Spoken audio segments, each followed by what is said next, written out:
మహారాష్ట్ర ఎన్నికల ఫలితాల్లో బీజేపీ సారథ్యంలోని అధికార మహాయుతి కూటమి ఆధిక్యంలో దూసుకుపోతోంది. ఎగ్జిట్ పోల్స్ అంచనాలను నిజం చేస్తూ ప్రతిపక్ష మహావికాస్ అఘాడీకి మించిన స్థానాల్లో ఆధిక్యంలో కొనసాగుతోంది.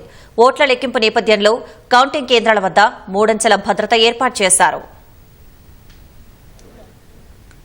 మహారాష్ట్ర అసెంబ్లీ ఎన్నికల ఓట్ల లెక్కింపు ఊపందుకుంది. ప్రస్తుత ఫలితాల సరళి ప్రకారం మహారాష్ట్రలో బీజేపీ నేతృత్వంలోని అధికార మహాయుతి అత్యధిక స్థానాల్లో ఆధిక్యంలో కొనసాగుతోంది.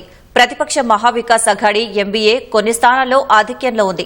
కోప్రీలో మహారాష్ట్ర ముఖ్యమంత్రి ఏక్నాథ్ షిండే ఆధిక్యంలో కొనసాగుతున్నారు.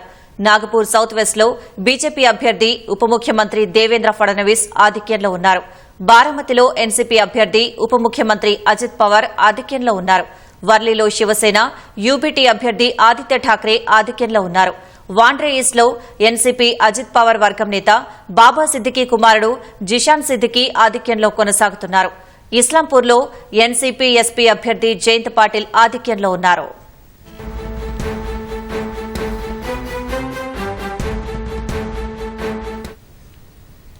మహారాష్ట్రలో 288 అసెంబ్లీ స్థానాలతో పాటు నాందేడ్ లోక్సభ స్థానానికి జరిగిన ఉప ఎన్నిక ఓట్లను లెక్కిస్తున్నారు. మొత్తం 288 కౌంటింగ్ కేంద్రాలను ఏర్పాటు చేశారు. ప్రతి అసెంబ్లీ నియోజకవర్గానికి ఒక్కో పరిశీలకుని నియమించారు.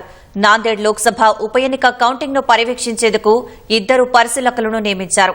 మహారాష్ట్రలో నవంబర్ 20న 288 అసెంబ్లీ స్థానాలకు ఎన్నికలు జరిగాయి. 66.05% పోలింగ్ నమోదైంది. నాందేడ్ లోక్సభ స్థానం ఉప ఎన్నికలో 67.81% పోలింగ్ నమోదైంది.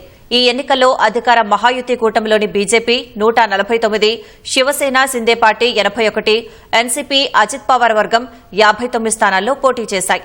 ప్రతిపక్ష మహావికాస్ అఘాడీ ఎంవీఏ కూటమిలోని Congress 101, Shiv Sena UBT 95, NCP SP 86 స్థానాల్లో పోటీ చేశాయి. మహారాష్ట్రలో అధికారం చేపట్టడానికి 140 స్థానాల్లో విజయం సాధించాల్సి ఉంటుంది.